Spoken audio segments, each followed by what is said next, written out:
I think I finally found the camera that's going to give the 1DX Mark II a run for its money when it comes to my favorite camera of all time.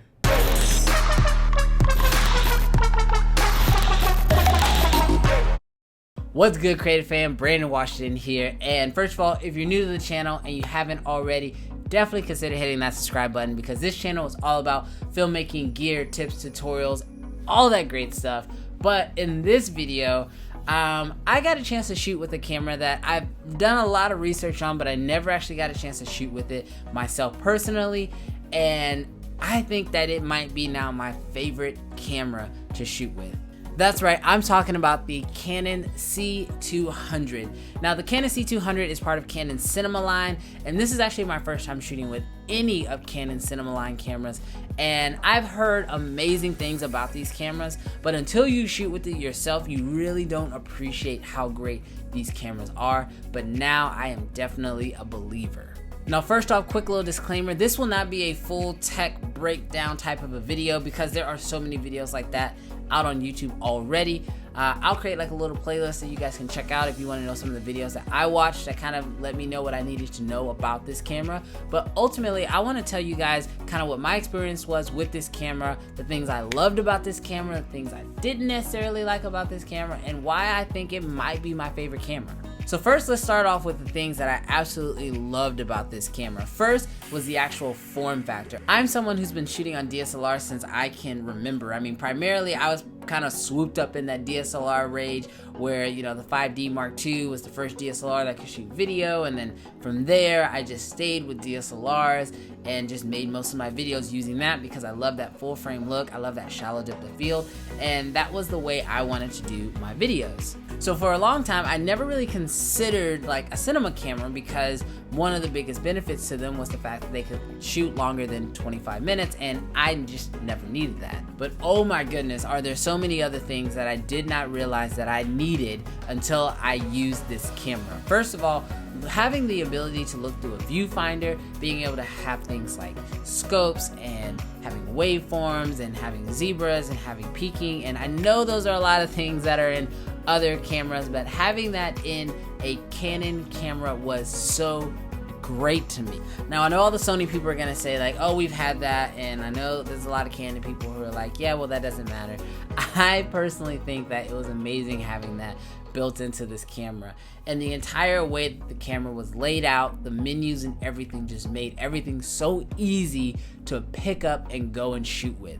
It was like shooting with a DSLR as far as the ease of use, but having all the great benefits of the actual cinema camera. Now, one of the main things that I loved about this camera was the fact that it did shoot in RAW. Now, one of the main reasons why I wanted to test out this camera and use it was because the fact that this is one of the first cameras that Canon has that shoots internal RAW. Now, for the longest time, shooting RAW on the Canon C200 wasn't an easy feat, because the processing of that RAW was very difficult. However, recently Final Cut has actually released a patch that actually allows you to natively work with those files directly inside of Final Cut. This process couldn't be any easier. I mean, from the time you actually import the footage, it automatically drops a Rec 709 LUT directly onto the footage, so then you're literally just grading it like you would any other footage coming straight out of a DSLR. To make things even easier, because it works natively, it doesn't put a big burden on your computer. I found that editing this footage was super easy. It didn't slow down my computer whatsoever, and I was loving how much detail and how much range I could get out of this RAW format.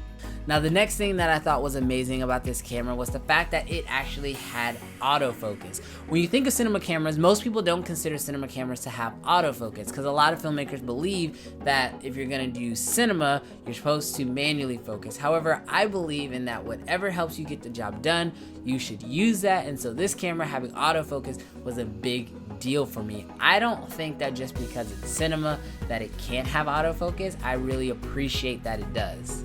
Now, quickly, just to run down a couple other things that I thought was really great about this camera was the fact that it had dual SD card slots, the fact that you could easily swap out batteries, or it could just run off the wall, the fact that it works so seamlessly within my Canon workflow, the fact that it also worked with CFast cards, which I already own thanks to my 1DX Mark II, and the fact that this camera was just such a beast when it came to the picture quality. Now, as great as all those things were, there were a couple things that I wasn't a huge fan of.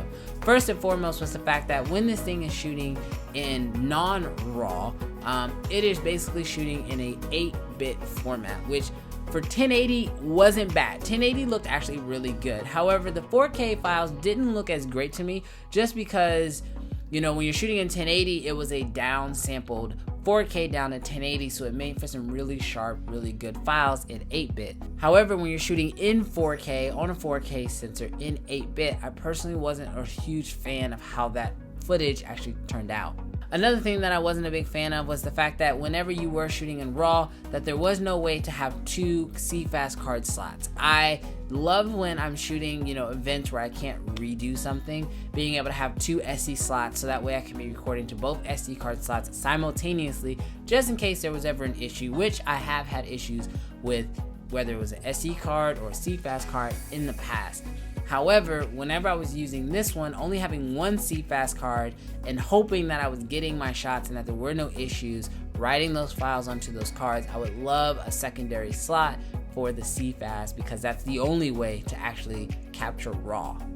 And the third and final only gripe that I had about this camera, and this one was actually surprisingly kind of a big one for me, and that was that the actual LCD screen is horrible in bright light. I actually found that it wasn't even useful when I was out shooting. Now, I'm not sure if like I was doing something wrong or what the case might have been, but whenever I was outside shooting, I found myself actually having to use the eyepiece because it was pretty much the only way I would actually be able to see what my shot was. Now, luckily, thanks to the scopes and the zebras and things like that, it made it really easy to kind of trust the camera to be able to tell me like if I was exposed properly or if I wasn't exposed properly or what was in focus, things like that. So I was primarily just using it for framing purposes, but I would not trust this screen when trying to gauge exposure strictly because it was so hard to even see on the screen in direct sunlight.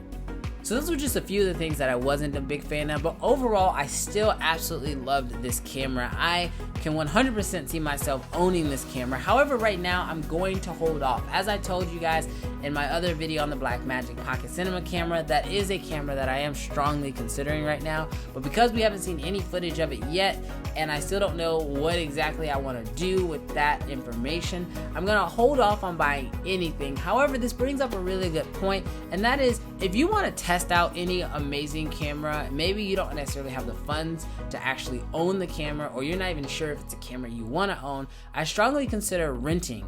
Renting is a great way to get your hands on multiple different types of cameras, and if you're doing work for money, if you're actually charging, you're a professional, you can just charge off those rental fees to your client, which is what I do. So I strongly recommend you guys take a chance, rent this camera, test it out, take it out on your next shoot. I normally say rent the camera for 3 days, get it in like 2 days before your actual shoot, go out, test it, see how you like it, use it on set, and then when you're done, you can ship it back. So that's just my personal opinion, but at the end of the day, do whatever works best for you guys. I loved this camera. I was super pumped with how it turned out. I loved the footage. I'm super excited to see what I'll come up with in the future because this is definitely a camera I see myself renting again for future projects. But this was just my quick rundown. If you guys have any additional questions for me, let me know down in the comments. I would not mind making a follow-up video on this topic. But if you guys like this video, give it a big thumbs up. Check out some of the other videos that I've been posting, and I'll catch you guys in the next one. And of course, if you haven't already, hit that subscribe button. Peace.